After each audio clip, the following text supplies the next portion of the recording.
Pane mashoko anouya achidediketerwa kune the Minister of Finance vakomana vana Mthuli Ncube vatoona kuti aiwa pane this entrepreneur and global fund manager anouya aiwa achiuncover achiexposa vakomana zvavari kuita zvavari kuuya vachidzikisira nyika yeZimbabwe kuiita aiwa esupermarket vachiita aiwa kagrowth point chaiko. Sana pana mashoko anobuda aiwa toona kuti aiwa mashocking waves and zvichisvika kuna naMthuli Ncube toona kuti vakomana ava vanoshaya chekutaura. Sana pana mashoko anobuda nyika panapa kuti bo subscribe or like button on the bell kuti mira paendo afadzemera anyora chiti good morning Minister Mthuli Ncube and Zim Treasury.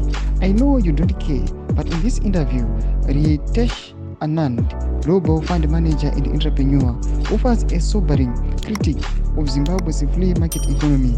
He speaks to how you've destroyed capital markets generally and the Zimbabwe Stock Exchange, Africa's second oldest stock exchange particularly. Hopefully, you listen to it and think about whether you are happy for your legacy to be one of having been the undertaker of Zimbabwe's economy. We need you leaders. Tomash Koneto Kapana Advocate in brief.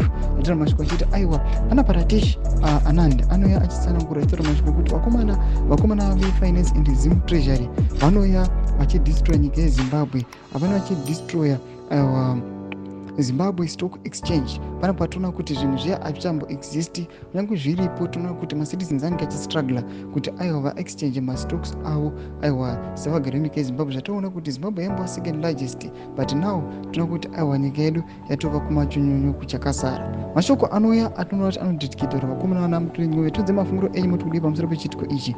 Aiwa pina comment section medu musano subscribe or like wachita on the bell icon.